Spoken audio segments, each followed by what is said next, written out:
Philosophische Grundslag Negara. Rajiman waktu itu membuka sidang dan mengajak untuk membahas tentang Philosophische Grundslag Negara atau dasar negara. Ya. Nah, jadi kedudukannya ada dua ini utamanya. Nah, Pancasila sebagai pandangan hidup atau way of life ini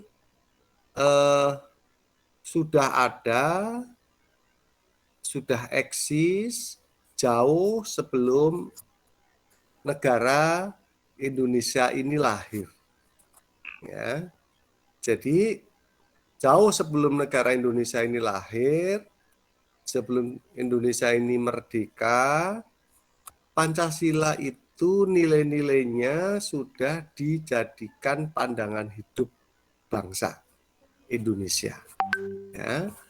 Apa artinya? Ya artinya nilai-nilai Pancasila itu sudah dijadikan panduan di dalam hidup, diperjuangkan untuk diwujudkan dalam kehidupan yang nyata. Nilai-nilai. Jadi misalnya nilai ketuhanan, ya, itu sudah sejak dulu bangsa Indonesia jauh sebelum merdeka sudah memperjuangkan dalam hidupnya untuk bagaimana mewujudkan, bagaimana menghayati yang namanya nilai ketuhanan. Demikian pula tentang nilai kemanusiaan, persatuan, kemudian musyawarah, mufakat, dan keadilan sosial itu sudah menjadi pedomannya, panduannya, diperjuangkan untuk bisa direalisasikan di dalam kehidupannya. Ya.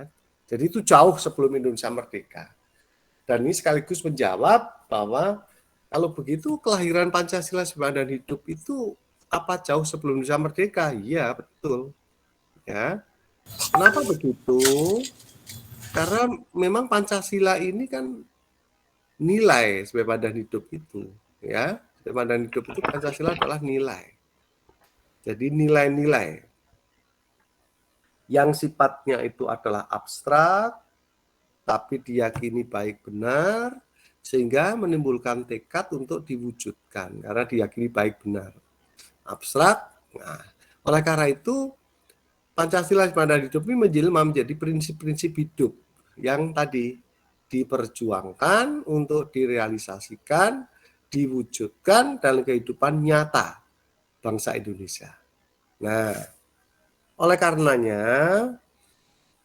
Pancasila sebagai asas kehidupan bersama berbangsa tadi, ya, ini menjadi acuan pikir, acuan sikap, acuan tingkah laku manusia Indonesia, manusia bangsa Indonesia saat itu.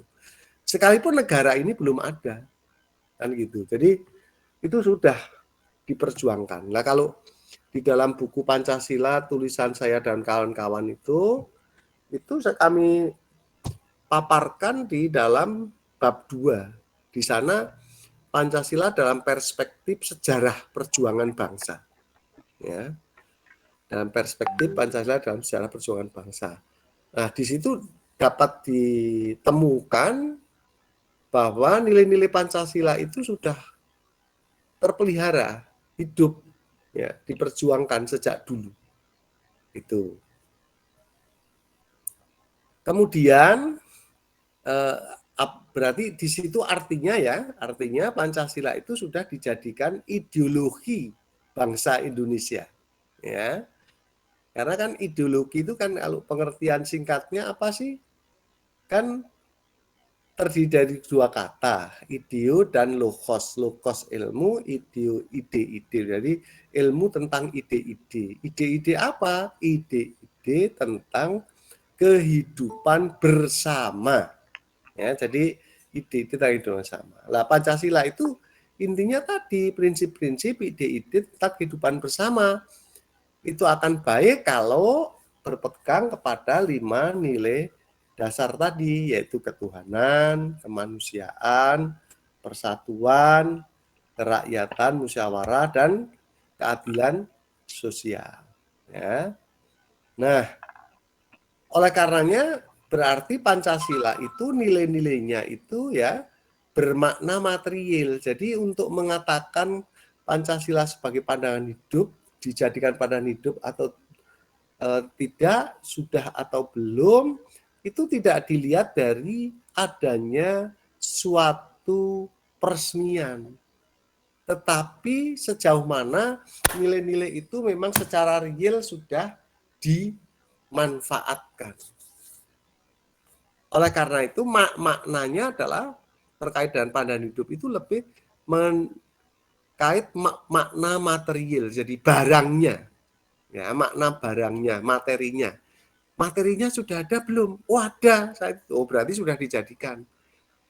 Dan itu tidak perlu ada suatu peresmian gitu ya, tetapi realitas bahwa sesuatu itu sudah digunakan. Sehingga tidak beda dengan sekarang. Sekarang pun secara material sebenarnya masyarakat Indonesia itu ya sudah sebagian besar melaksanakan Pancasila, nilai-nilai Pancasila. Sekalipun dari sisi keilmuannya, ya termasuk dalam perspektif yuridisnya belum tentu semuanya memahami kan gitu. Nah, mengapa begitu? Sebab memang Pancasila sebagai pandangan hidup itu belum masuk dalam struktur kekuasaan negara. Nah, belum masuk. Nah, pertanyaannya tentu saja adalah kenapa kok belum masuk? Ya jelas sebab negaranya saja memang belum lahir waktu itu, gitu ya. Jadi negaranya aja belum lahir.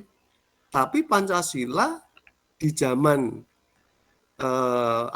sejarah bangsa Indonesia itu sebelum ada kerajaan sekalipun sebenarnya sudah berusaha untuk direalisasikan, sudah berusaha untuk dihayati dalam kehidupan nyata. Ya, kehidupan nyata. Oleh karena itu sering orang kemudian mengatakan bahwa Pancasila sebagai pandangan hidup itu memang berasal dan bersumber dari apa? Ya adat istiadat, ya budaya dari bangsa Indonesia sejak dulu. Itu. Nah, tadi sudah saya singgung yang substansinya itu sebagai pandangan hidup itu Pancasila itu adalah nilai. Ya, nilai.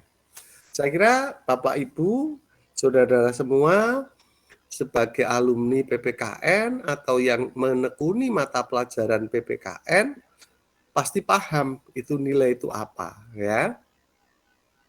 Nilai itu sifatnya adalah universal. Ya. Universal artinya di mana saja itu pada dasarnya ada nilai-nilai itu, ya, universal, berlaku di mana saja. Kemudian nilai itu bersifat tetap, ya, bersifat tetap. Kenapa kok tetap? Ya, tetap di sini dimaknai sebagai tidak akan berubah nilai itu, ya, nilainya tidak akan berubah. Oleh karena itu, kalau ada istilah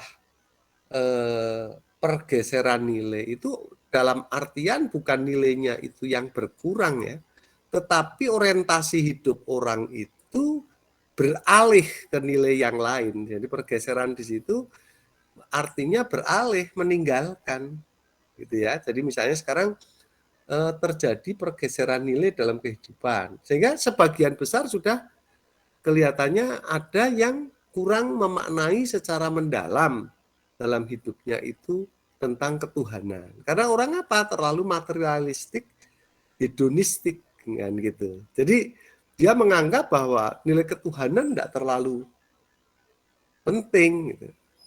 Yang penting itu adalah materialistik, material. Karena material itulah yang bisa mendatangkan kenikmatan hidup, hedonis, ya, kan gitu.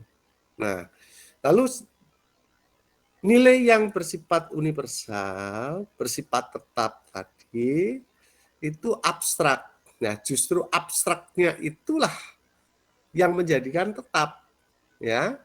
Nah, apa maksudnya abstrak di sini? Bahwa nilai itu memang tidak bisa dilihat, ditangkap dengan panca indera. Ya, jadi tidak bisa ditangkap oleh panca indera kita. dengan penglihatan, dengan pendengaran, dengan sentuhan, rabaan, itu udah bisa ditangkap. Tetapi keberadaan nilai yang abstrak, universal, dan tetap tadi, itu bisanya kita hayati. Ya. Jadi keberadaannya itu dapat dibuktikan dengan bahwa kita itu menghayati. Ya, bisa kita hayati, bisa kita rasakan. Nah, itulah nilai ya. Contoh misalnya ya tentang nilai ini. Ya, sebelum kita bicara nilai Pancasila misalnya. Salah satu nilai itu cinta misalnya. Cinta itu kan tidak bisa dilihat ya. Ditangkap dengan panca indera tentang wujudnya seperti apa. Ya, bentuknya seperti apa. Ya, itu tidak bisa kita tangkap. Jadi karena abstrak, ya.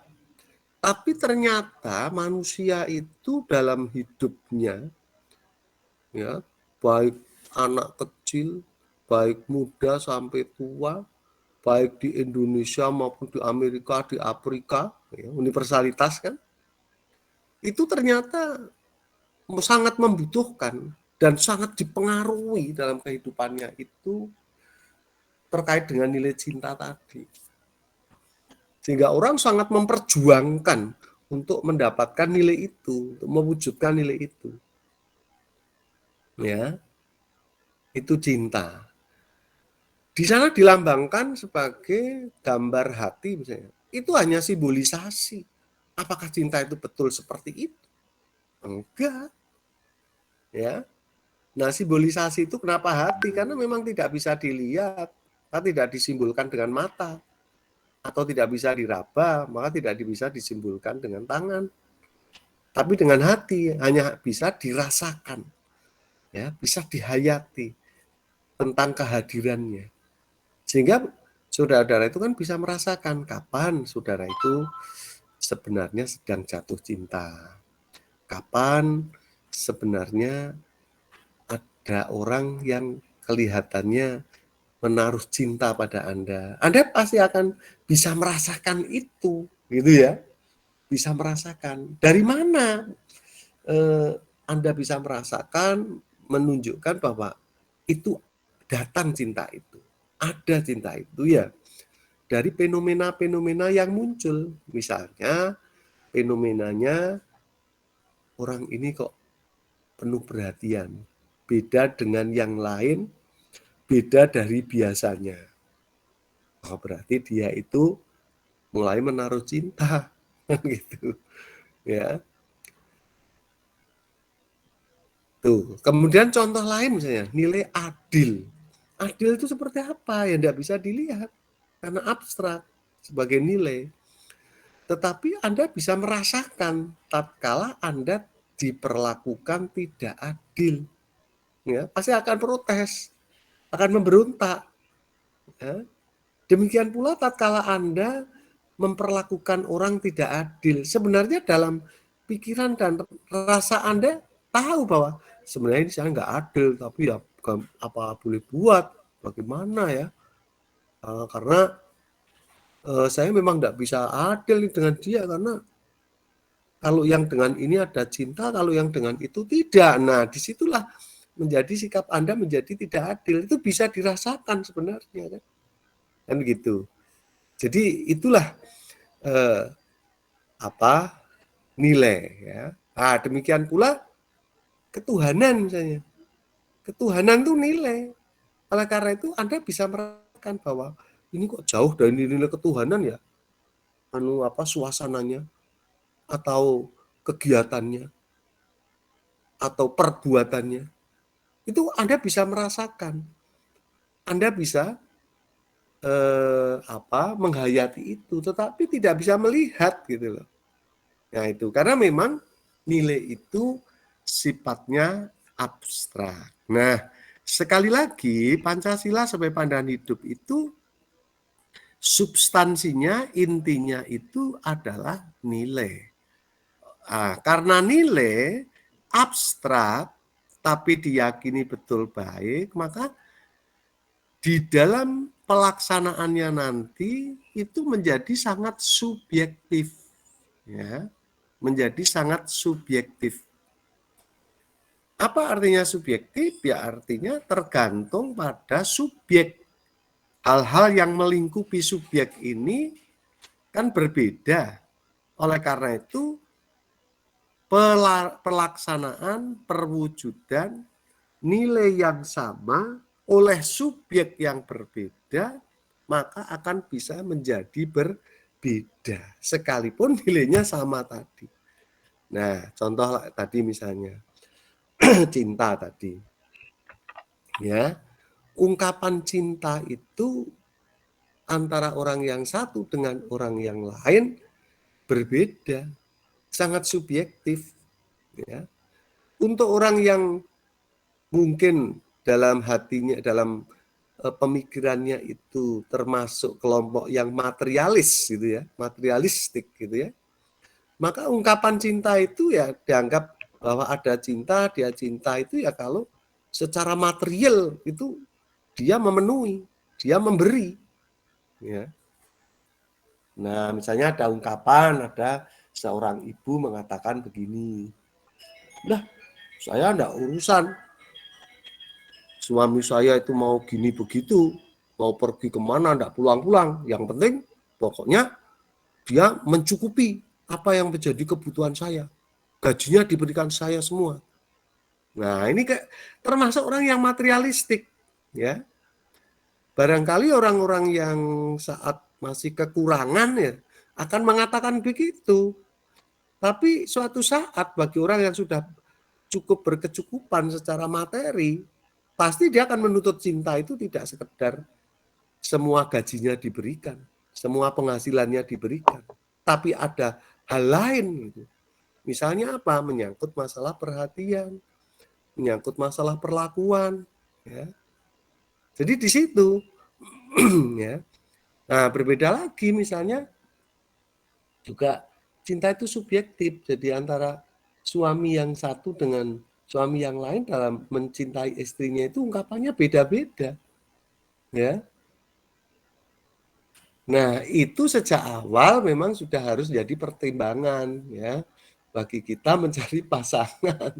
Karena kalau kita dapat orang yang materialistik gitu ya, cara pandangnya segala sesuatu dilihat dari materi, ya dia pasti akan ungkapan cintanya harus ke situ. Ya. Tapi ada orang yang, lah saya materi memang tidak anu, tapi saya merasa betul-betul semua cinta suami saya ditumpahkan pada saya. Ya sekalipun penghasilannya kecil, tapi saya bahagia, misalnya gitu ya. Karena penuh perhatian, penuh pengertian, ya, dan seterusnya. Jadi itulah pandangan hidup, substansinya adalah nilai. Nah, nilai itu konsekuensinya tadi sifat-sifatnya diantaranya abstrak, gitu ya. Nah, karena abstrak nanti pelaksanaannya pasti subjektif. Nah, nanti demikian pula Pancasila sebagai wadah hidup itu ya pelaksananya menjadi sangat subjektif sekali. Misalnya sila pertama ketuhanan yang Maha Esa. Antara orang yang satu dengan orang yang lain itu di dalam mengungkapkan ketuhanan itu berbeda. Mengungkapkan ketakwaannya itu berbeda. Ya, dimungkinkan sangat berbeda. Ya, bahkan bisa jadi sangat bertentangan gitu ya. Itu bisa jadi. Contoh real misalnya.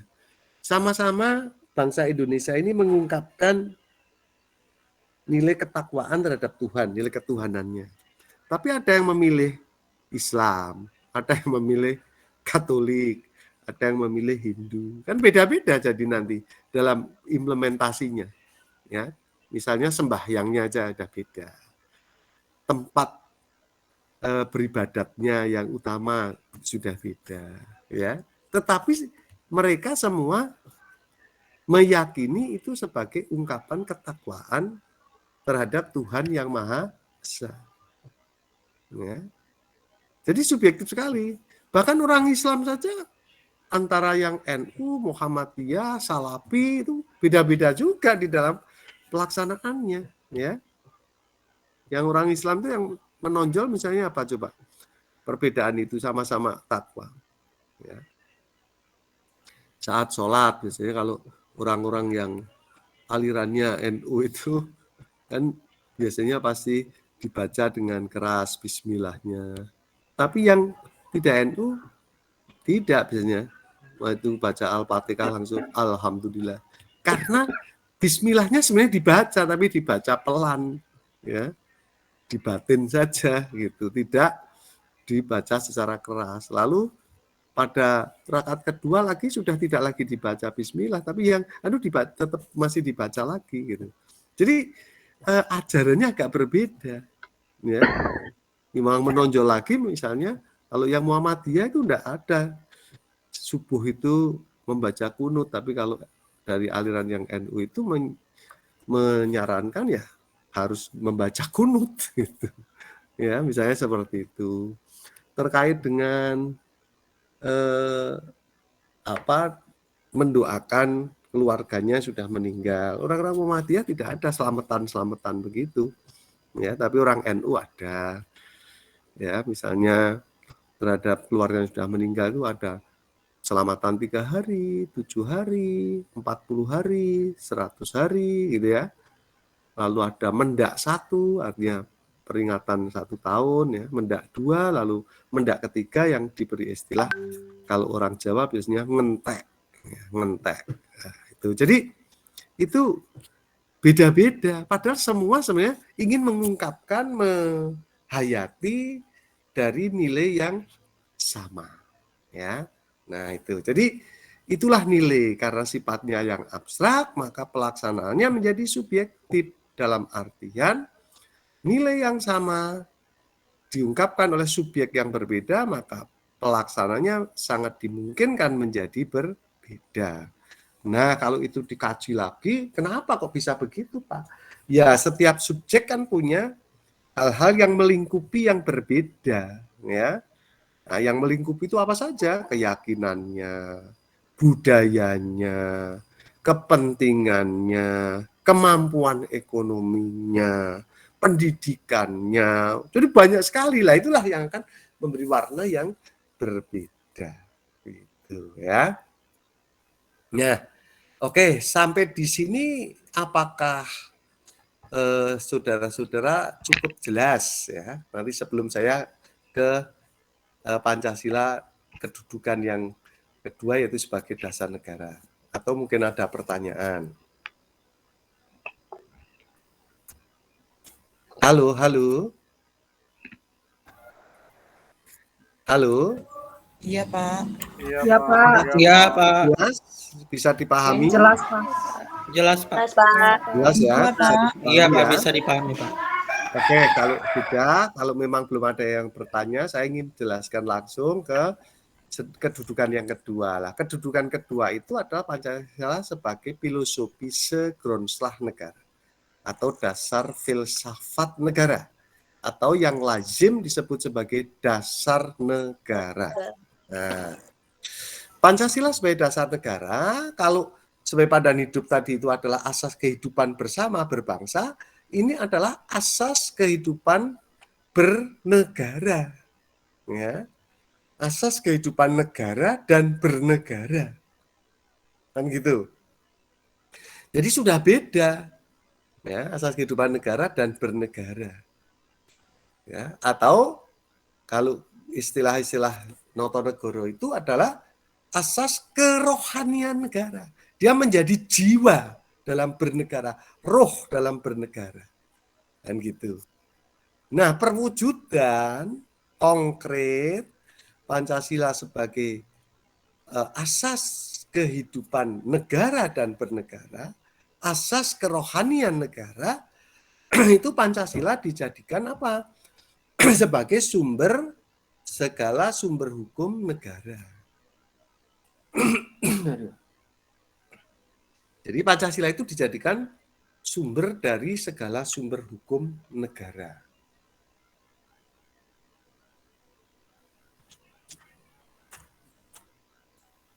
Ya, jadi dia dijadikan sumber dari segala sumber hukum negara. Jangan lupa ya, bukan hanya sumber segala sumber hukum, beda. Sumber dari segala sumber hukum negara. Nah, itu.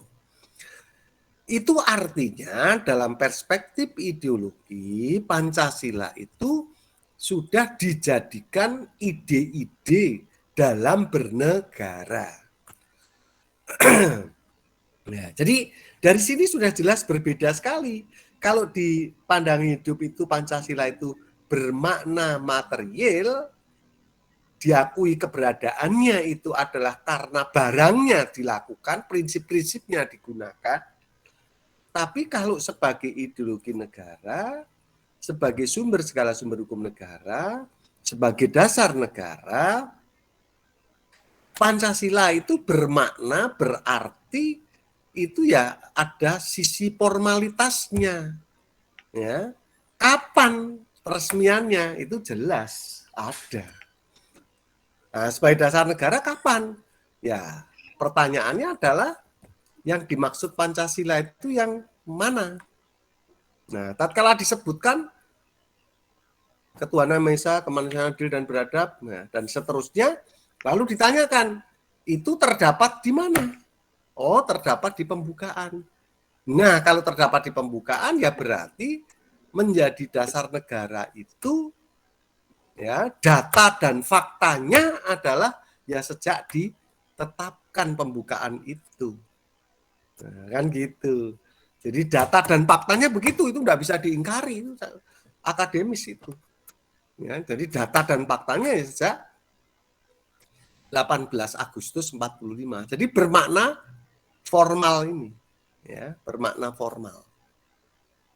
Karena apa? Berbeda dengan yang tadi sebagai dan hidup, makna material itu ya belum masuk dalam struktur kekuasaan negara kesatuan Republik Indonesia, tapi sebagai sumber dari segala sumber hukum adalah sumber segala sumber hukum dari negara Indonesia. Jadi dia masuk di dalam struktur kekuasaan NKRI sudah. Begitu. Nah, Pancasila sebagai dasar negara yang sudah masuk dalam struktur kekuasaan negara Republik Indonesia itu substansinya adalah norma. Ya, jadi substansinya adalah norma. Nah, norma itu beda dengan nilai. Oleh karena itu kalau saya membimbing mahasiswa, menulis itu tidak bisa nilai norma gitu dijajarkan gitu saja. Nilai itu beda dengan norma. Ya, bisa dibedakan. Bahwa itu berhubungan, ya, tetapi bisa dibedakan. Dia tidak bisa dipisahkan, ya, tapi tidak bisa kemudian kita tidak membedakan. Karena itu memang dua hal yang berbeda. Maka saya menyarankan nilai strip, ya, bukan garis miring ya, strip norma. Itu artinya berbicara nilai dan berbicara norma. Karena bisa saja nilai dan normanya itu sama. Gitu. Ya, jadi nilai dan normanya itu sama. Nah, kalau nilai tadi adalah bersifat universal, nilai itu bersifat tetap, nilai itu bersifat abstrak, nilai itu pelaksananya subjektif. Bagaimana dengan norma? Norma sebagai ungkapan daripada nilai, ya, norma itu ungkapan daripada nilai, maka sifatnya adalah berlawanan dengan nilai. Yaitu apa? Kalau nilai itu tadi universal, norma itu berlakunya dalam lingkungan tertentu. Ya. Jadi tidak sama. Contoh yang paling konkret misalnya berlalu lintas yang benar itu menurut kita kan beda dengan negara barat pada umumnya. Kalau kita ya jalan yang benar itu di kiri. Tapi kalau undang-undang di negara lain kebanyakan adalah yang benar itu ya jalan di kanan gitu. Ini kan jelas beda sekali gitu ya. Sehingga tidak universal gitu. Yang kedua, kalau nilai tadi sifatnya adalah itu tetap, norma tidak tetap. Karena nilai yang sama dalam waktu yang berbeda bisa saja normanya menjadi berbeda, ya. Itulah makanya yang namanya undang-undang, termasuk undang-undang dasar, itu diamandemen kadang-kala kan. Karena apa? Disesuaikan. Jadi Anda kan sering mendengar ada pergantian atau yang telah diubah. Undang-undang nomor sekian tentang ini yang telah diubah. Jadi karena apa? Disesuaikan dengan zamannya. Kan gitu. Tapi tidak pernah dengar kan nilai yang nilai ini dulu yang sekarang diubah itu enggak pernah. Itu beda. Kan gitu ya. Tuh, karena nilai memang universal berlakunya di mana saja, kapan saja waktunya. Kalau ini adalah norma itu berlakunya setempat dalam lingkup tertentu. Ya. Jadi berlakunya dalam lingkup tertentu, dalam waktu tertentu. Satu saat bisa berubah di waktu yang lain. Lalu yang berikut sifat abstrak. Lah norma ini konkret karena bisa dilihat. Ya, bisa dilihat. Nah, kemudian yang berikut kalau norma nilai itu dalam pelaksanaannya itu subjektif, maka norma ini objektif ya pelaksanaannya. Karena apa? Karena pedomannya kan bisa dilihat sama. Maka mestinya ya tidak terjadi penafsiran yang berbeda-beda untuk dilaksanakannya. Kan gitu. Jadi disitulah perbedaan Pancasila sebagai pandangan hidup dengan Pancasila sebagai dasar negara. Substansi sebagai pandangan hidup adalah nilai, sedangkan Pancasila sebagai negara, substansinya berupa norma. Nah, lebih konkret lagi karena apa? Karena ya Pancasila tadi dijadikan sumber dari segala sumber hukum negara. Itu. Oke, sampai sekian. Mungkin ada pertanyaan. Saya kira mestinya ada pertanyaan, mestinya ya. Silakan. Ada yang ingin bertanya? Saya, Pak. Ya, siapa? Nur Halimah, Pak. Ya, silakan Mbak Nur. Pak, mohon izin bertanya. Tadi kan dijelaskan tentang norma. Nah, norma itu dijelaskan kalau sifatnya tidak berubah-ubah. Sedangkan Tidak keliru itu. kalau Saya tidak nerangkan gitu dong. Nilai yang tidak berubah-ubah. oh, jadi kalau yang norma yang Kalau norma itu justru dimungkinkan akan berubah-ubah sesuai dengan dimensi tempat, waktu, ruang, dan keadaannya. Artinya apa? Berubah tempatnya, maka normanya dari nilai yang sama akan berubah. Ya, waktunya beda, maka nilai norma dari nilai yang sama akan menjadi kemungkinan berubah. Demikian pula keadaannya. Ya, jadi kan tadi nilai itu abstrak diyakini, maka untuk dapat diungkapkan diperlukan ungkapan. Ungkapannya itu berupa norma, maka konkret gitu. Gimana Mbak Nur yang ingin ditanyakan?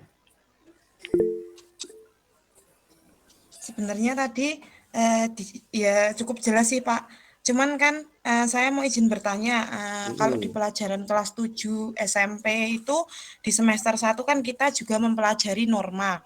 Nah, norma yang kita itu kan ada norma agama, kesusilaan, kesopanan, sama hukum. Nah, apakah dari sifat-sifat norma tersebut jika dikaitkan dengan Pancasila itu sifatnya akan berubah-ubah atau tidak? Iya. Misalnya norma ketuhanan. Nah, ya.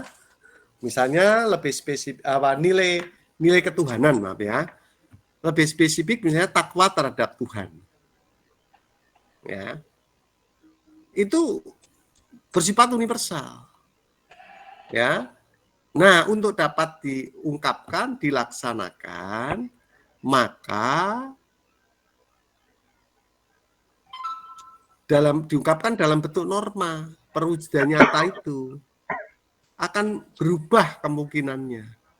Contoh misalnya, tadi saya tunjukkan kan misalnya nilai takwa terhadap Tuhan, orang Kristen ya pasti beda dengan orang Islam dong. Ya, kan tidak sama. Karena apa? Ya, orangnya beda. Lah terkait dengan waktunya misalnya. Mungkinkah berbeda? Beda. Saya beri contoh lah yang lebih mudah lagi ditangkap perbedaan itu terkait dengan cinta. Ya. Cinta itu nilai kan? Ingin diungkapkan dalam kehidupan nyata, ya. Maka normanya berubah kalau tempatnya berubah. Contoh, suami istri dah, yang sudah sah saja. Sah hubungannya itu, suami istri. Ungkapan cinta, saat sendiri berdua di kamar akan berbeda dengan ungkapan cinta saat ada anaknya. Ya, toh? Di rumah, sama-sama di rumah, tapi ya, sendiri berdua dengan saat anaknya itu ada, mesti harus beda. Kalau disamakan ya wong tua edan itu namanya. Ya, toh? Karena ada hal yang anak memang tidak perlu tahu, tidak perlu ngerti, dan tidak boleh ngerti. Gitu. Ya. Nah ini jadi berubah tempat, berubah suasana sudah berubah. Sama, misalnya cinta. Sama ungkapan cinta. Saat pacaran, ya, ungkapan nilai cinta saat pacaran dengan setelah pacaran sudah bersuami istri, beda. Bahkan perbedaan itu bertentangan. Kalau ungkapan cinta saat pacaran ya tidak boleh sampai gerayahan, sampai melakukan hubungan suami istri, dilarang. Tapi kalau sudah menjadi suami istri, ungkapan cintanya ya tidak boleh hanya senyum-senyum, hanya diberi pujian, ya harus melakukan hubungan suami istri. Malah kalau tidak, itu tidak wajar. Itu konkret banget kan? Mbak Nur Halimah. Siap, Pak. Halo. Iya, Halo. Pak. Ya, jadi Iya. disitulah ya bedanya nilai dan norma. Jadi normanya itu beda banget, udah. Jadi justru harus ya, bertentangan kan itu malah satunya tadi. Sama adil misalnya. Orang sama-sama ingin menjunjung tinggi nilai keadilan, ingin berbuat adil. Adil, ya, adil. Waktu tempat yang satu dengan tempat yang lain itu bisa berbeda, ya, beda. Contoh terkait hukuman aja lah terhadap orang yang mencuri di Indonesia kan beda dengan di Arab Saudi. Arab Saudi terbukti mencuri betul, ya diketok tangani, iya kan, dipotong tangannya. Sama yang ekstrim lagi hukuman mati itu, ya di sana terbukti melakukan hukuman mati, dia dibalas dengan hukuman mati, kecuali kalau keluarganya itu mengampuni dengan mengajukan tuntutan kompensasi, berapapun kompensasinya, kan gitu. Tapi di Indonesia enggak pasti, ya bahkan sudah divonis hukuman mati aja bisa suatu saat dapat gerasi, jadi enggak jadi. Gitu ya, jadi di situ demikian pula dalam eksekusinya, misalnya sama-sama divonis hukuman mati, dieksekusi, rasa keadilan di Indonesia itu ya dieksekusi itu dengan ditembak yang supaya dia tidak merasakan sakit terlalu lama, dan itu dirahasiakan, tidak dipertontonkan. Tapi di Arab Saudi lain, di sana justru dipertontonkan, diumumkan. Siapa yang mau lihat? Karena apa? Memang supaya orang itu menjadi jera gitu loh. Nah, kalau di Indonesia kalau begitu kan merasa diperlakukan tidak adil pasti kan gitu. Jadi beda sekali Mbak Nur Halimah pelaksanaan antara nilai dengan norma. Karena tempatnya, karena waktunya, ya, karena keadaannya gitu menjadi berbeda. Bisa ditangkap Mbak Nur? Bisa, Pak. Jelas? Jelas, Pak. Jelas ya. Jadi sama anak kecil beragama Islam, ya.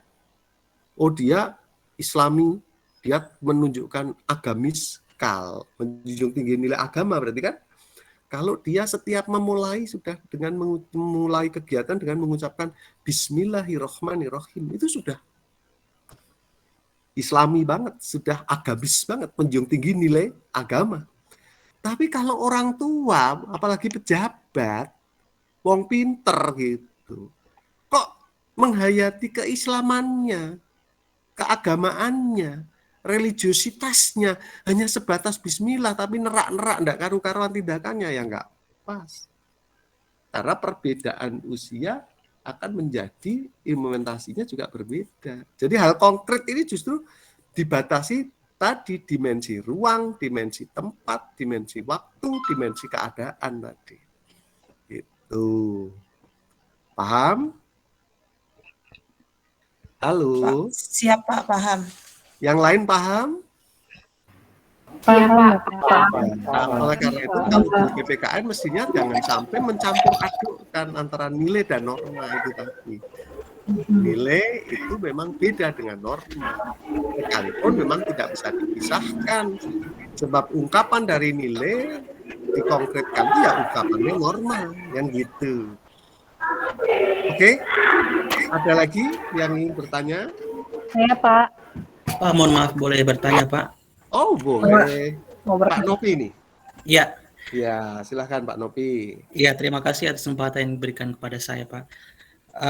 Yang ingin saya tanyakan mengenai norma, Pak. Ya. Ya, di sini yang seperti tadi yang saya paham dari penjelasan Bapak tentang sifat norma, yaitu nyata atau konkret. Ya, kalau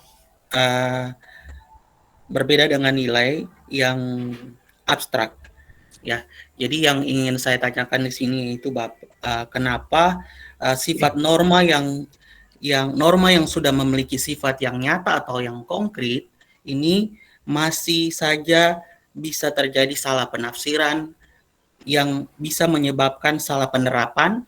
Nah, kalau salah penerapan bisa saja timbul terjadi banyak perbedaan di dalam masyarakat yang mungkin bisa saja terjadi masalah, dan masalah itu bisa saja menimbulkan kekacauan di dalam negara.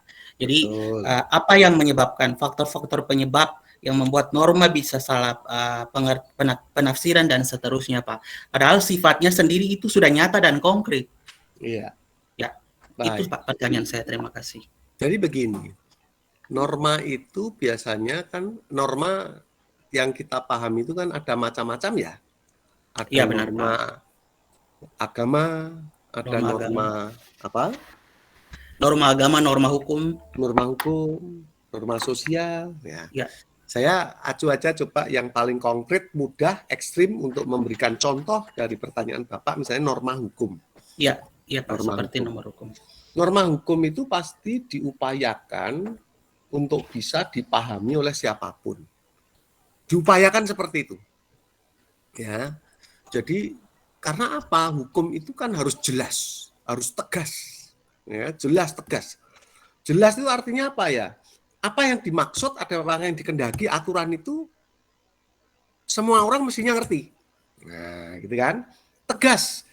Artinya apa yang dimaksud, dimau oleh orang itu tahu persis Bapak itu bukan yang lain. Tegas, gitu. Bisa membedakan, gitu kan? Tapi yang bagaimanapun dalam pengungkapan resmi aturan hukum itu kan tetap harus singkat, padat gitu, enggak bertele-tele gitu kan. Kan begitu. Nah, manusia ini banyak sekali.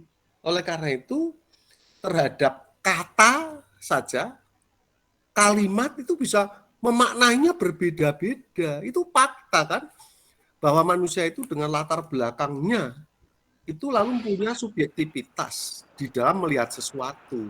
Kalau dalam dunia ilmu, pengetahuan akademis, kita sering mengatakan sesuatu itu dilihat dari perspektif hukum akan berbeda, dilihat dari perspektif sosial akan berbeda, dilihat dari perspektif agama akan berbeda, dilihat dari perspektif yang lain lagi. Bahkan hukum saja ada yang menganut aliran hukum progresif dengan yang tidak progresif. Dalam melihat sebuah pasal yang sama bisa menjadi berbeda. Benar nggak Pak Novi? Benar, benar Pak. Benar Pak. Benar kan? Ya. Nah, oleh karena itu setiap aturan hukum itu diperlukanlah penjelasan. penjelasan itu sebagai apa? Tafsiran resmi pembuat aturan. Begitu, Pak. Sebagai tafsiran resmi, pemaknaan resmi. Ya, pemaknaan resmi dari sebuah aturan. Begitu ya. Nah, dimaksudkan supaya apa? Tadi supaya tatkala mensikapi itu aturan itu siapapun itu sesuai dengan yang dimaksud oleh penyusun aturan itu. Yaitu dengan apa? Mempelajari aturan resminya, tafsirannya. Dalam hal itu kalau undang-undang di dalam penjelasannya. Nah, itu. Namun demikian di masyarakat masih juga terjadi berbagai kan. Ya, karena apa? Karena tadi perbedaan latar belakang, perbedaan perhatian, ya. Oleh karena itu menjadi bisa bermacam-macam. Tapi kalau sudah terjadi masalah, lalu dibawa ke pengadilan, hakim ya harus menggunakan tafsiran hukum yang dimaksud oleh penyusun aturan itu. Contoh ini Pak ya, misalnya dulu dalam UUD 45 itu kan dalam hal prinsip-prinsip pemerintahan itu ada dinyatakan bahwa kekuasaan kepala negara tidak tak terbatas. Gitu. Pernah mendengar itu ya? Masih ingat ya pernah mendengar itu? Pernah. Pernah ya? Okay. Nah, itu kalau orang bahasa tidak tak terbatas itu ya artinya sama dengan terbatas. Betul toh? Betul. Kalau dipakai logika saja kan pasti begitu kan?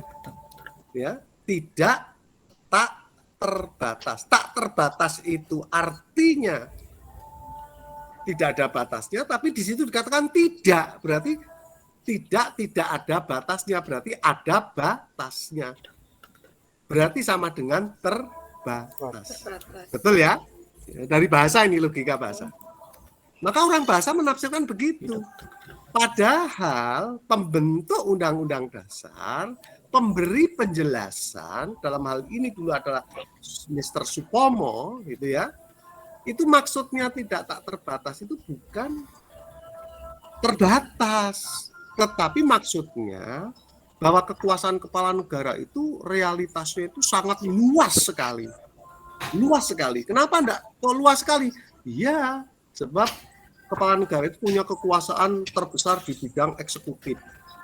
Ya, kalau kita menggunakan teorinya John Locke, Montesquieu, kan gitu.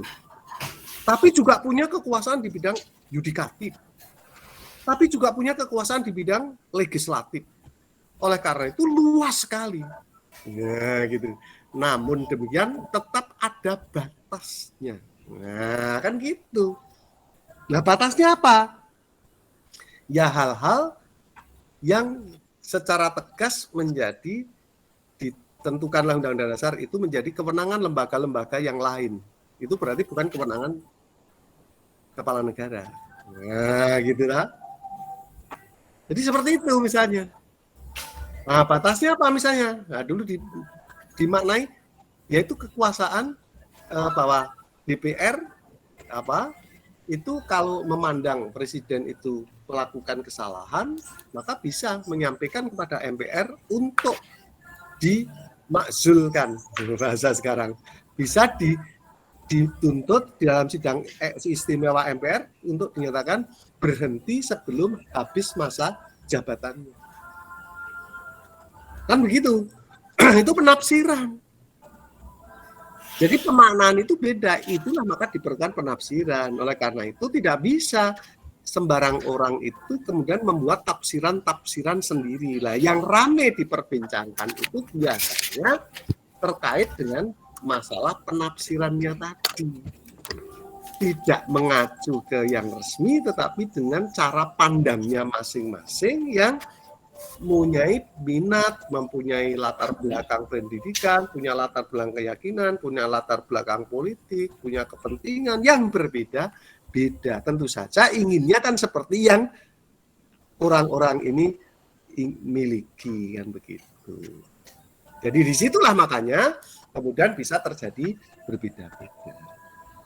Ya, apalagi sebuah aturan hukum itu kan misalnya pasal itu kan dalam satu kalimat. Wong terhadap satu kata yang sama saja kita bisa jadi katanya munculnya sama persis tapi orang asal yang berbeda menjadi berbeda penafsirannya. Kan begitu Pak Novi. Halo Pak Novi. Siap, Pak, siap. Ya, jadi Siap contoh aja mendengarkan, lah. Pak. Misalnya antara butuh, istilah butuh itu di daerah tertentu kan enggak pantas diungkapkan katanya. Karena itu menyebut tentang organ vital daripada manusia, kan gitu. Tapi di Jawa enggak masalah, kita bilang butuh enggak? Butuh, enggak masalah. Itu kata loh, hanya satu kata aja. Dari asal daerah yang berbeda, mananya menjadi berbeda.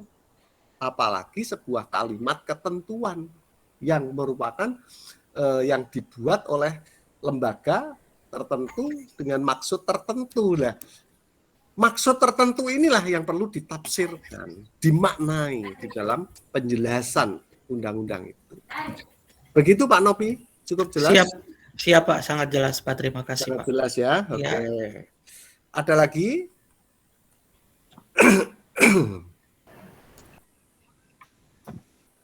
Saya Pak. Ya, siapa? Saya Disi, Yumna Disi. Oke, Bu Disi, oke, Bu Disi. Silahkan Bu Disi. Saya izin Oh ya, saya bertanya, tanya Pak. dulu pada Bu Disi. Share Iya, materi Pak. saya sudah disebarkan pada teman-teman? Sudah Bapak. Oke. Langsung saya sebarkan malam itu juga. Oke, terima kasih Bu Disi. Oke, terima kasih juga Bapak. Oke, silakan Bu Disi. Baik, saya mau bertanya Pak. Bunyi Pancasila itu kan tidak boleh dirubah ya Pak? Apanya? Bunyi Pancasila. Bunyi atau rumusan? Rumusan. Karena kalau Rumusan, bunyinya maaf. bisa Bu. Misalnya ketuhanan yang Maha Esa bisa dibaca dengan ketuhanan yang Maha Esa. Oke, Pak. Ini kan beda. Nah, ya kan? Rumusan. Kerakyatan. Nah, bisa jadi dirubah kerakyatan. Nah, berubah loh. Rumusannya maksudnya ya. Oke. Nah, ini loh, contoh Pak Novi ya. Jadi dari satu kata yang sama ternyata bisa dimaknai Pancu. berbeda ya antara Bu Disi dan saya ya. Betul.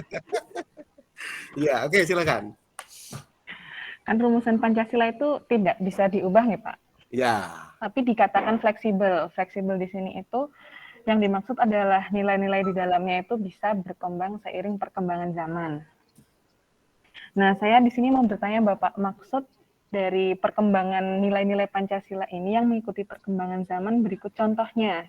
Karena lumayan banyak anak-anak yang bertanya tentang itu. Jadi saya mohon penjelasannya dari Bapak. Pertama saya mesti harus meluruskan dulu statement panjenengan. Ya, statement rumusan Pancasila itu ya memang kalau sesuai dengan ketentuannya ya tidak boleh diubah sesuai dengan apa yang ditetapkan. Ya.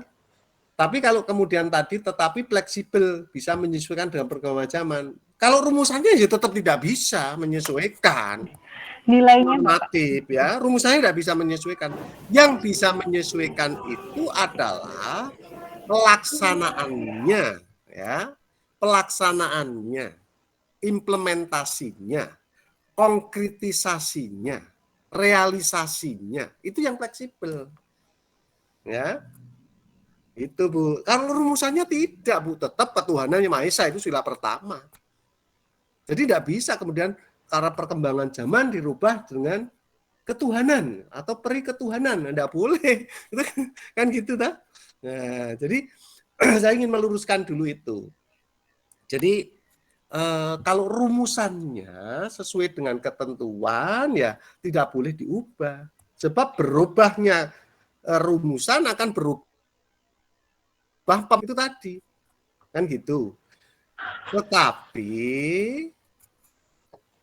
ya, implementasi nilai-nilainya itulah yang fleksibel disesuaikan dengan situasi, kondisi zamannya, keadaannya, ruangnya, tempatnya. Kan begitu, Ibu. Ya, jadi contoh kalau itu berubah di mana misalnya. Contoh misalnya Pancasila sesuai dengan sila kedua misalnya kita harus menghargai ya hak asasi orang lain, menjunjung tinggi hak asasi orang lain.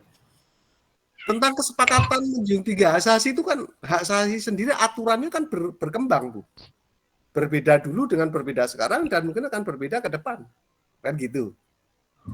Contoh lain misalnya sila sesuai dengan sila kelima, tidak bergaya hidup mewah. Ukuran tidak bergaya hidup mewah di desa akan berbeda dengan ukuran tidak bergaya hidup mewah di kota. Akan berbeda dalam lingkungan kehidupan di perumahan orang-orang elit dengan di perumahan kehidupan orang-orang biasa. Ya. Akan berbeda. Sebab apa? Di lingkungan masyarakat yang kelas bawah, mungkin orang di kelas menengah itu merasa bergaya hidup biasa, tapi di sana sudah dianggap mewah. Oleh karena itu nggak bisa kemudian sifatnya standar ungkapan itu. Harus melihat dia di mana, dia sebagai apa, itu di kondisi seperti apa, itu harus dipertimbangkan. Sehingga tidak bisa kan ya disamakan begitu. Tidak boros, ya itu juga demikian. Tidak boros itu tidak bisa dipatok berarti harus tidak boros itu mesti sama dengan ngirit gitu, tidak bisa. Tidak boros itu mesti sama dengan hemat, tidak bisa. Ya, kadangkala terhadap hal yang sangat penting kesempatannya satu-satunya berapapun harus ditempuh. Ya. Jadi tidak bisa dinilai dengan irit. Terkait dengan masalah menjaga keselamatan, enggak boleh bicara irit, Bu. Berapapun akan ditempuh. Hutang pun akan ditempuh. Kan gitu, Bu. Jadi di sinilah beda ya. Jadi sesuai dengan perkembangan, kebutuhan, tuntutan, keadaan, itu bisa fleksibel itu pelaksanaannya, tapi rumusannya tetap ya Bu ya. Jangan keliru ya Bu Disi ya. Berarti pelaksanaan sama nilai itu maksudnya sama betul Pak? Karena Ya, kan beda fleksibel Bu. nilainya. Nilai itu tadi kan sudah saya ungkapkan, saya bicara di atas tadi ya, sebelumnya ya. Nilai itu kan pada dasarnya kalau realitasnya dalam hidup kan dijadikan sebagai prinsip. Ya kan prinsip yang abstrak tapi berpegang. Contoh bahwa misalnya bagi saya itu ya bersuami istri itu ya saya harus saling percaya gitu. Itu kan prinsip saling percaya. Loh, saling percaya itu ungkapannya seperti apa? Itu akan sangat bergantung. Ya. Contoh lagi misalnya dalam kita bersuami istri itu maka tidak ada lagi rahasia-rahasiaan. Katanya gitu kan, orang sepakat itu. Tapi saya enggak sepakat saya. Ya, saya ingin menjaga rumah tangga saya dengan baik, saya ingin setia terhadap istri saya. Tapi saya enggak sepakat bahwa kemudian nanti semua harus terbuka. Ada hal yang tetap tidak bisa dibuka pada istrinya. Karena apa? Pada akhirnya orang itu membuka atau tidak itu sebenarnya bukan masalah, tetapi kemanfaatannya untuk apa? Kalau dibuka menyakitkan, kenapa mesti dibuka? Nggak perlu dibuka lah. Kan gitu. Nah, karena di sendiri juga ada struktur, ada nilai yang paling penting, ya, ada prinsip yang paling penting. Maka prinsip yang bawah ini kalau sudah bertentangan dengan prinsip yang paling penting ya, yang harus dipegang yang paling pentingnya dulu. Gitu. Itu Bu Disi. Oke Bapak, terima kasih ya Pak. Paham ya? Paham sekali. Ya, saya jadi terhadap istri itu kalau misalnya istri saya mencecar, tanya aja, saya bilang, kamu pengen tahu. Tapi kalau nanti mengejutkan kamu dan tidak menyenangkan kamu, yang sebenarnya jauh lebih enak kamu itu tidak tahu, apa kamu tidak menyesal? Nah, karena kita sudah saling percaya ya, akhirnya percaya. Ya sudah, Pak, ya, enggak usah. Sehingga contoh aja lah yang paling konkret. Keruwetan pekerjaan saya, permasalahan pekerjaan saya di kantor, ya tidak perlu semuanya itu saya kemukakan pada istri. Ditanya sekalipun, Bapak kelihatannya kok sedang banyak pikiran. Ya tidak perlu semua diungkapkan. Karena apa? Manfaatnya apa? Toh dia tidak bisa membantu, malah dia ikut terbebani. Kan gitu. Ya saya tidak perlu. Ya banyaklah, kamu tidak perlu tahu lah. Nanti tidak, malah kamu tambah ikut pusing. Ya, udah Bapak berusaha selesaikan sendiri. Itu saja Budis. Iya, Pak. Itulah fleksibilitasnya. Itulah keluasannya. Ya. Oke. Izin Jelas bertanya, ya, Bapak. Budis ya? Jelas sekali, Pak. Matur nuwun. Yes. Apakah Izin ada bertanya, lagi? Bapak. Ya, Ya. saya, Pak. Saya. Ya. Ya, izin bertanya, Bapak. Oh boleh, silakan. Siapa? Ya, perkenalkan saya Nurul dari Klaten, Pak. Nurul. Yang ingin saya tanyakan, bagaimana cara memposisikan Pancasila dan agama secara benar? Karena saat ini tidak sedikit ini terjadi kontroversi mengenai agama dan Pancasila. Begitu, Bapak. Terutama ketua BPIP ya. Ngomongnya kan begitu ya. Nah, karena itu tidak paham ya. Yang jelas begini Bu Nurul. Apakah Pancasila itu agama? Pancasila itu mengcover semua agama, Pak. Enggak, pertanyaan saya dijawab dulu. Iya. Kalau menurut Bukan, Ibu Pak. Nurul itu Pancasila itu agama atau bukan? Bukan. Bukan. Pancasila bukan agama memang kan? Iya. Pancasila itu dasar negara. Pasal kaitannya dengan hidup bernegara kita ini yang sering menjadi rancu tadi. Pancasila itu adalah dasar negara. Agama bagi kita dasar negara bukan. Bukan, kita bukan negara agama kok. Kita negara yang berdasar atas ketuhanan yang Maha Esa. Nah, kalau kita sudah paham dari situ, nanti akan menjadi jelas. Oleh karena itu, jangan melihat dalam tatanan kehidupan negara, itu dari perspektif agama. Pasti nanti akan beda. Ya. Nah, jadi ada hal yang mungkin pengungkapannya itu misalnya Ketua BPIP itu waktu itu mengatakan ya terkait dengan antara hubungan agama dan konstitusi misalnya. Dia mengatakan ya kita itu tidak boleh agama. Kita itu pegangan utama kita ya harus konstitusi, bukan agama. Nah kalau pernyataan itu seperti itu ya nggak benar kalau menurut saya. Mestinya harus ada keterangannya yang jelas. Dalam kerangka hidup bernegara Indonesia, maka pegangan kita ya konstitusi Indonesia UUD 45. Agamanya apapun. Tapi kalau kaitannya dengan kehidupan keagamaan, ya pegangannya bukan konstitusi, ya pegangannya ya agama, ajaran agama masing-masing. Nggak bisa dicampur adukan. Karena dua hal itu berbeda.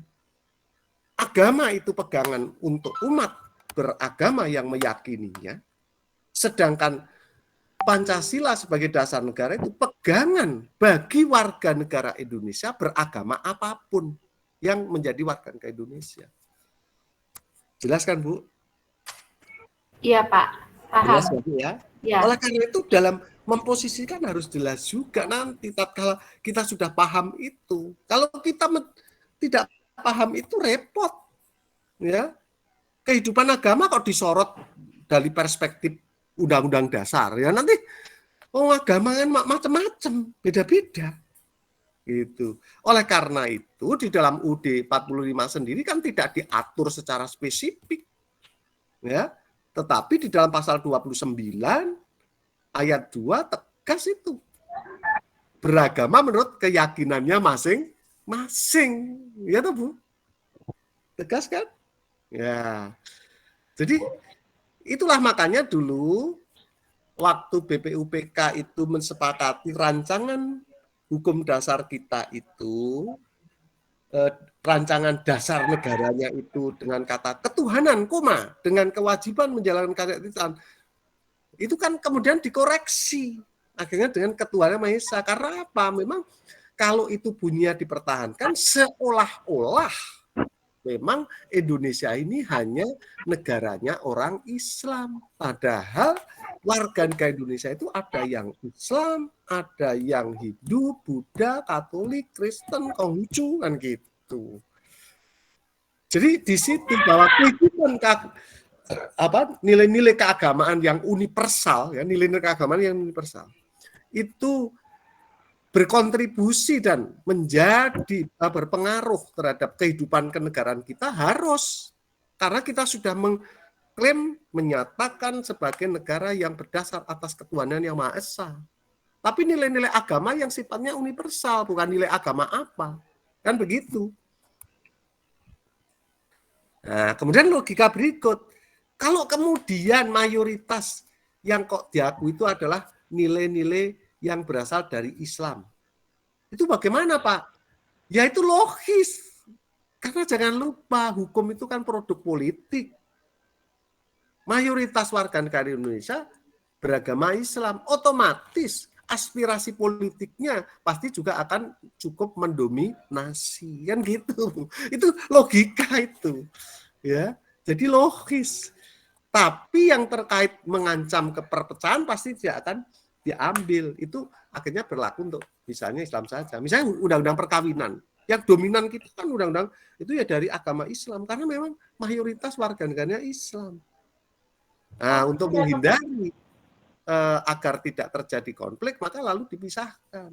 Untuk yang Islam itu, Undang-Undang nomor 174 tentang perkawinan menegaskan di KUA.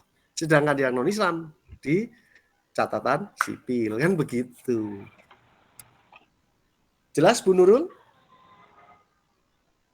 Halo? Iya Bapak, sangat jelas sekali.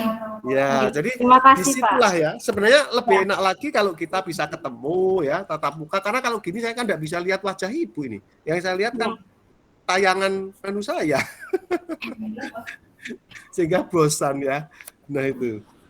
Jadi cukup jelas ya tapi Bu ya. Iya Pak, sangat Ya, jelas. jadi harus dipahamkan pada murid. Tanya saja, Pancasila itu apakah kamu lihat sebagai agama? Nah, kalau dia mengatakan iya, nah itu kamu keliru.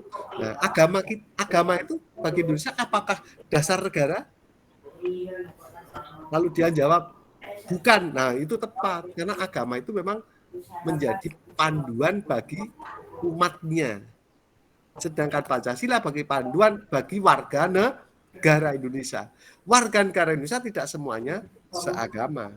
Tapi orang yang seagama, warga negaranya apa mesti Indonesia? Belum tentu. Maka ajaran agama itu berlaku universal seluruh dunia. Kan gitu, Bu. Kalau Pancasila hanya berlaku lokal Indonesia untuk warga negara Indonesia. Begitu, Ibu? Iya Bapak, terima kasih. Semua cukup jelas ya? Ya. Ya, jadi jangan ikut-ikutan, tidak harus selalu ikut-ikutan ketua BPIP lah, sekalipun dia ketua badan nganu ya. Karena sering kontroversi yang dia sampaikan ya. Itu. Oke, ada lagi? Kalau tidak ada saya lanjut ya, nanti bisa ditanyakan kalau yang lain. Nah, sekarang inilah Ibu, Bapak ya. Prinsip memahami Pancasila. Nah, kita harus sepakat dulu. Pancasila itu yang mana? Nah, tadi kan. Makanya kalau ada yang tanya tentang ini katanya sesuai Pancasila gini-gini lah. Harus kembalikan Pancasila itu yang mana? Rumusan Pancasila sebagai dasar negara yang ada di pembukaan. Rumusannya kan bunyinya begini, Bu. 1, 2, 3, 4, 5 ya. Tidak perlu saya kan karena saya yakin Bapak Ibu sudah hafal ya. Oke. Nah, oh ini ada yang salah tulis. Saya perbaiki nanti tidak. Anu ya. Permusyawaratan. Oh ini terlalu banyak ini. Nah. Nah. Oke.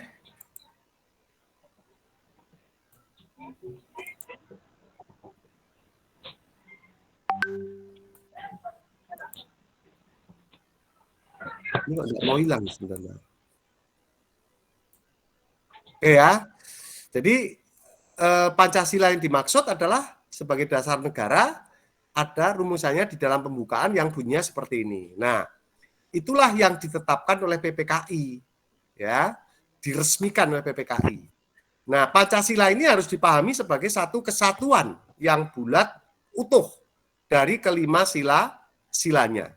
Artinya apa? Yang namanya dasar negara itu kan bukan hanya Ketuhanan Maha Esa, tapi juga bukan hanya persatuan Indonesia, tapi juga bukan hanya keadilan sosial bagi rakyat Indonesia. Yang namanya dasar negara Pancasila itu ya sila pertama sampai kelima, kan begitu ya. Nah, itu harus dipahami secara bulat dan utuh.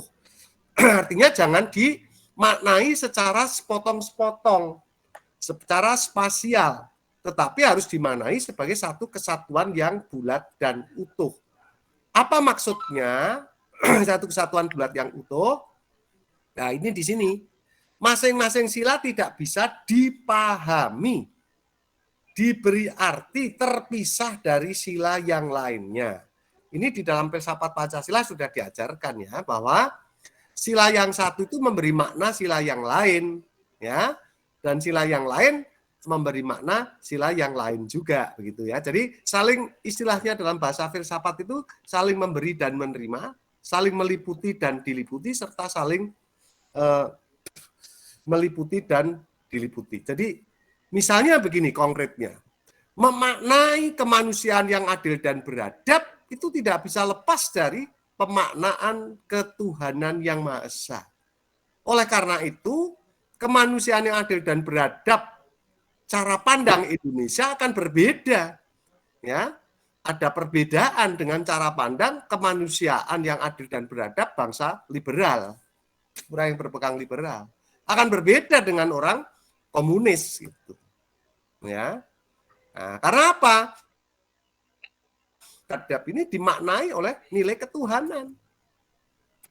Dan pelaksanaan nilai ketuhanan itu juga dimaknai oleh kemanusiaan. Oleh karena itu, di dalam menjalankan Ketuhanan Maha Esa itu tidak bisa kemudian serampangan. Ya. Contoh, makanya itulah dulu Soekarno itu kan mengatakan ketuhanan yang berkebudayaan. Itu sebenarnya maknanya apa? Di dalam menjalankan ketuhanan jangan lupa juga mempertimbangkan nilai-nilai budaya. Gitu loh. Dan pokok pikiran keempat kan jelas itu ya. Ketuhanan Maha Esa menurut dasar kemanusiaan yang adil dan beradab. Itu mengandung makna apa? Mengandung makna bahwa di dalam menjalankan nilai ketuhanan harus mempertimbangkan nilai budaya gitu. Jadi ini harus dipahami betul, ya, harus dipahami betul. Sehingga contoh misalnya keadilan sosial bagi seluruh rakyat Indonesia, bahwa manusia Indonesia itu kan harus mencari kesejahteraan hidup. Nah, tapi di dalam mencari kesejahteraan hidup harus mempertimbangkan nilai ketuhanan. Sehingga tidak benar kalau bangsa Indonesia itu mencari kesejahteraan hidup itu kemudian dengan cara apa?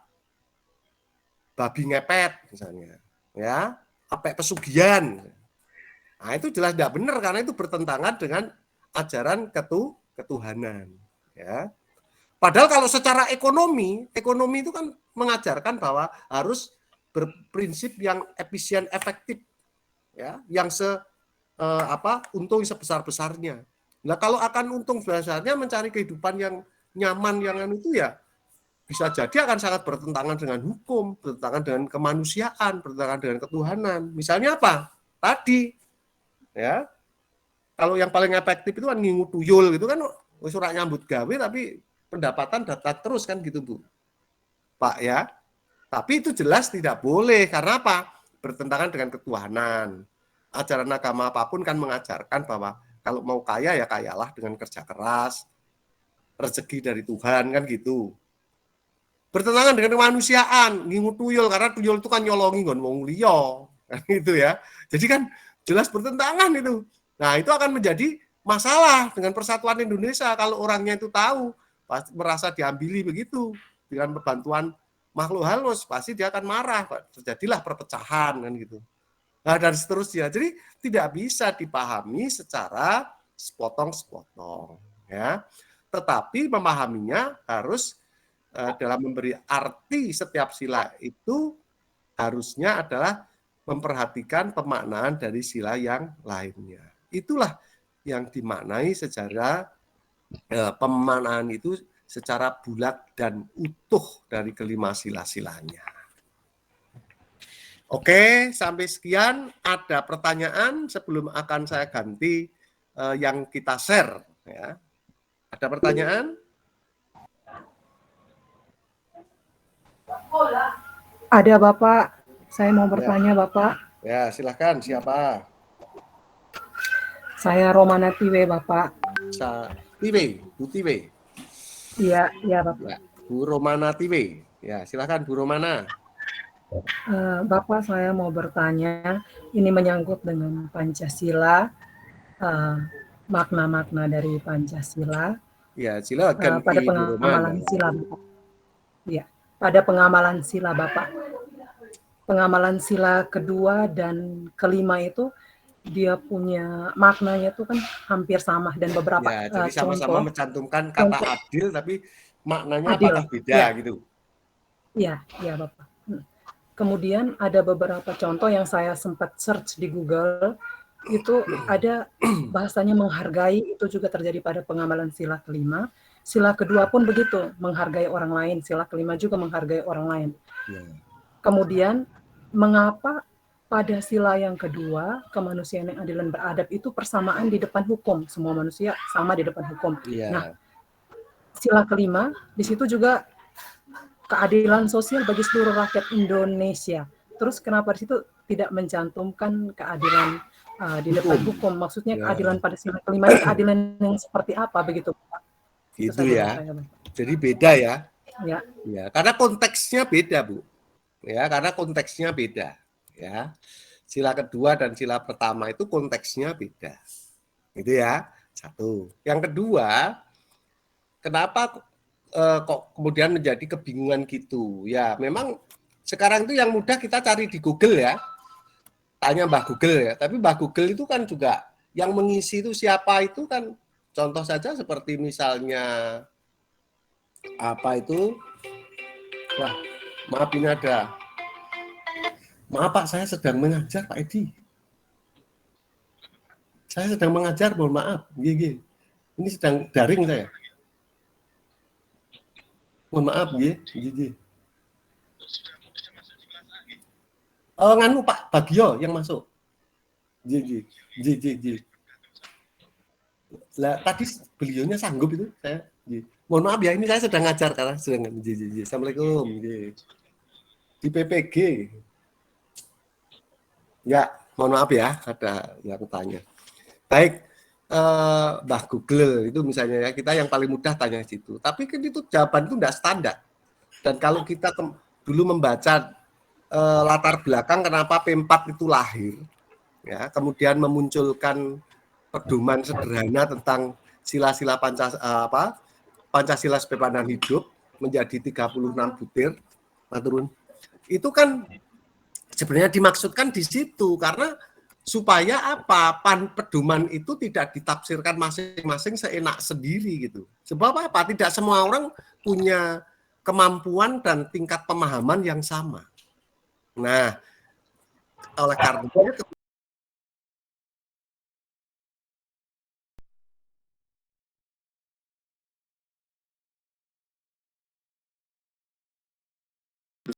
sekarang ini kan termasuk BPIP kan tidak mau begitu karena berbau Orde Baru. Pokoknya bagi yang sekarang ini kan semua yang dari Orde Baru itu kan jelek gitu. Yang baik itu ya dirinya sendiri gitu. Bingungan juga sampai sekarang ya saat di pelatihan-pelatihan tanyakan tentang nilai-nilai Pancasila itu yang mana dia bingung juga sehingga karena tidak bisa menunjukkan nilai Pancasila itu apa saja misalnya. Akhirnya dia mengatakan, lah ini nilai Pancasila, ini nilai Pancasila, ini nilai Pancasila. Lah nilai apa saja Pak? Itu nilai sila keberapa? Ya pokoknya Pancasila. Lah itu kan repot ya, Bu ya. Lah, tapi kita sebagai guru tidak bisa seperti itu. Oleh karena itu saya menyarankan ya, bahwa 36 butir itu, P4 itu secara yuridis memang sudah dicabut. Sehingga dia tidak bisa kalau kita menjadikan tapi dari sudut yuridis, misalnya berdasarkan ketentuan TAP nomor 2 tahun 28, nah itu salah guru mengatakan gitu. Tapi kalau Ibu menjawab tentang nilai-nilai Pancasila itu, kemudian Ibu mengatakan begini ya, nilai Pancasila itu sila pertama itu diantaranya mengandung ini yang Ibu mengacu kepada 36 butir secara akademis itu nggak salah. Ya, karena sebagai norma moral memang itu isinya kan baik. Ya, isinya baik. Oleh karena itu bisa digunakan untuk memudahkan. Dan sekarang berbagai buku juga masih begitu ya menggunakan. Nah, ini. Terus yang ketiga, saya ingin menjelaskan perbedaan antara sila kedua, kelima. Kalau melihat dari P4 itu jelas sekali berbeda, Bu. Konteksnya dan jadi sila kedua itu ada kata adil. Tapi di situ kaitannya dengan bagaimana kita memperlakukan manusia yang semestinya harus sesuai dengan kemanusiaan. Jadi terkait dengan bagaimana perlakuan kita memperlakukan manusia, memandang manusia. Sedangkan sila kelima kata adil itu adalah terkait dengan distribusi ya kesejahteraan, yaitu barang dan jasa. Sehingga di sana beda pemaknanya. Satu adalah keadilan terkait dengan perlakuan terhadap manusia, yang satu adalah adil di dalam mendistribusi barang jasa sebagai instrumen penting bagi kesejahteraan. Jadi berbeda sekali maknanya. Begitu. Oleh karena itu di dalam sila kedua di sana misalnya tidak boros, menghargai hasil karya orang lain, kan gitu Bu ya. Jadi beda sekali dengan sila kedua yang lebih menitikkan pada hak asasi manusia. Begitu Bu Romana Tiwe, bisa dipahami Bu? Paham sekali Bapak. Terima kasih Bapak. Jadi kalau saya memberi kuliah Pancasila, saya biasanya akan memberi tugas pada mahasiswa itu. Coba dijelaskan perbedaan sila kedua. Wah, nanti lalu didiskusikan rame. Nah, itu saya seneng gitu. Akhirnya paham betul gitu. Oh, jadi beda ya. Beda memang. Yang satu itu terkait dengan masalah bagaimana kita memperlakukan manusia, sedangkan yang sila kelima itu bagaimana dalam mendistribusi barang jasa sebagai instrumen ya penting dari yang namanya kesejahteraan. Nah, itu. Oke, yang lain juga jelas ya. Silakan ada pertanyaan yang lain atau kita lanjut? Mohon izin bertanya, Pak. Ya, silakan. Siapa? Ya, saya Titi Indriani, Pak. Titi Yang dari Indriani. Brebes, ya. Ya. Ini katanya saya alumni dari UNES, alumni dari PKN. Iya, 2019 lulus, ya. Wah, ya berarti anak saya sendiri ya ini ya. Iya, Pak. Silahkan mau tanya pada bapaknya toh. Iya, Pak. Mau tanya Pak, ini terkait norma dan hak asasi manusia ya Pak. Ya. Apakah kadang keduanya itu bisa bertentangan Pak? Karena dalam suatu kasus, misalkan kita menegakkan suatu norma Pak, misalkan norma kedisiplinan. Tapi terkadang itu nanti menimbulkan ini telah melanggar hak asasi manusia. Apakah keduanya itu bisa bertentangan atau memang hak asasi manusia itu bagian dari norma? Begitu Pak. Gitu ya. Oke, jadi begini ya.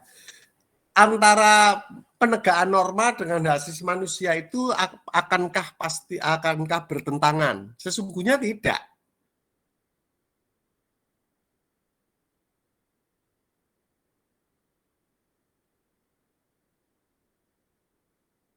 Ya, tidak yang sendiri. Nah, itu terkait dengan apa sebenarnya? Terkait dengan penerimaan HAM bagi sebuah bangsa. Indonesia penerimaan HAM itu kan tidak 100% secara universal kita terima sebagai yang juga menjadi HAM di Indonesia. Tetapi tegas dan jelas kalau panjenengan mau membaca ketetapan MPR nomor 17 tahun 1998 di sana tegas bahwa penerimaan HAM kita itu adalah sepanjang tidak bertentangan dengan falsafah bangsa dan budaya Indonesia. Nah, jadi di situ. Oleh karena itu kita tidak termasuk yang menerima aliran HAM universal, tetapi sebagian yang tidak bertentangan dengan cara pandang bangsa Indonesia. Indonesia. Ini pertama.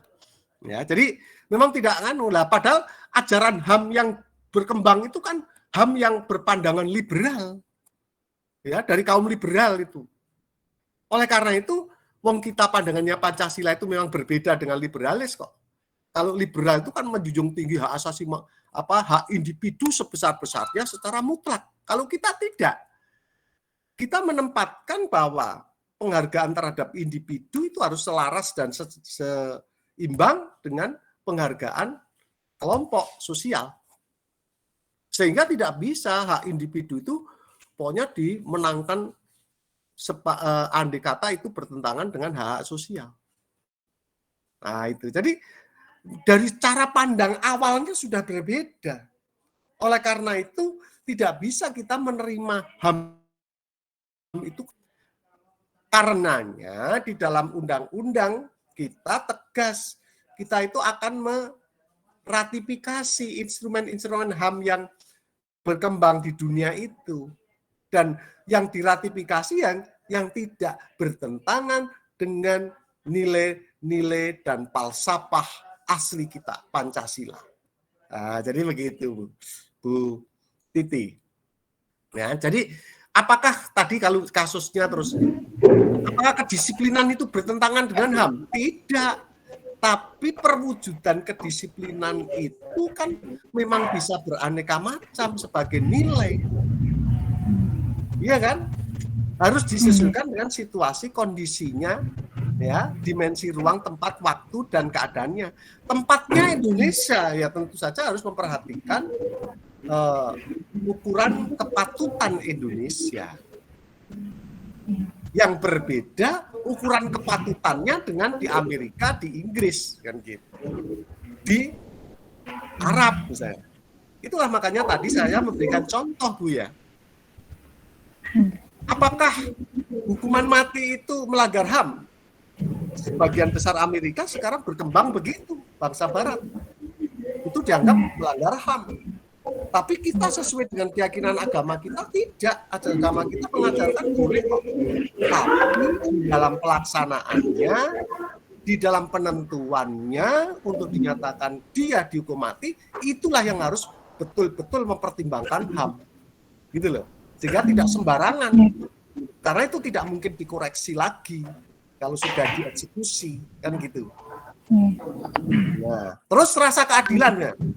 Sekalipun kita orang Islam, apakah sama dengan Arab bahwa hukuman mati itu di sana diumumkan, ya, lalu pelaksananya boleh ditonton, ya. Saya waktu melaksanakan ibadah haji itu saya datang di masjid yang untuk mengkisos itu, suasananya mencekam sekali, ya.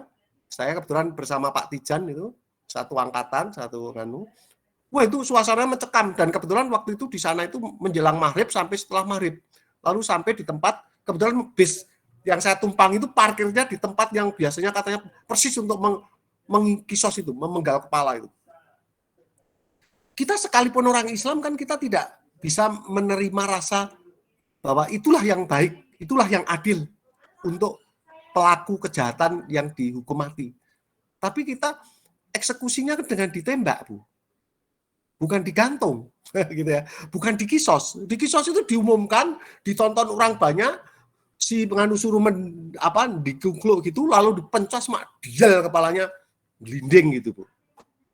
Coba. Kan beda rasa kenganuan kita gitu, rasa kemanusiaan kita gitu. Jadi apakah kemudian berarti penegakan kedisiplinan itu bertentangan dengan HAM? Ya dilihat mengartikulasikan kedisiplinan itu aturannya itu bertentangan enggak dengan aturan-aturan HAM. Permasalahannya di situ. Gitu Bu Titi Indrayani. Ji Pak, Ji matur nuwun, paham. Paham ya? Ji paham. Ji matur Ya, nuwun. okay. Saya lanjut ya supaya kita karena waktunya nanti tidak habis karena masih ada lagi. Tapi nanti kalau ada yang akan bertanya berkaitan dengan ini silahkan nanti ditanyakan ya saat saya buka kesempatan. Iya Bapak. Siap. Ini saya tutup dulu. Stop sharing. Wah ini ini saya nyetop sharing sudah saya tutup, Anda hilang ya? Oh, iya, oke, udah. Ya, jadi cukup jelas ya, Ibu Bapak. Lah sekarang saya ingin menyampaikan yang materi yang kedua tadi ya. Tapi mumpung ini ketemu bertatap wajah ya, sekalipun jarak jauh. Mungkin masih ada pertanyaan lain? Kalau masih ada, silahkan Pak Novi, Pak Wira, Pak Abidin. Ya. Karena yang tanya Ibu terus ini, yang Bapak baru Pak Novi terus. Pulau Seram. Itu kalau orang membaca dengan makna yang lain, jadi lain loh Pak. Pulau Seram. Ngeri kan Pak? Iya, ada di Maluku, Pulau Seram. Ya itu Pulau Seram, dibaca Seram dengan Pulau Seram. Beda loh Pak. Seram sekali tuh. Jadi kalau seram itu pulau yang menakutkan kan gitu ya. Tapi orang Batak tetap bilang itu pulau seram ya, pulau seram gitu ya. Kemana kau? Ke Pulau Seram. Wah, Pulau Seram yang seram itu ya. Yang di sana banyak hantu gitu. Padahal kan enggak, maksudnya bukan itu toh, Pak. Jadi hati-hati pemaknaan itu ya, kata itu kadang-kadang kata yang sama tapi bisa maknanya berbeda gitu ya. Oke, silakan. Ada? Masih?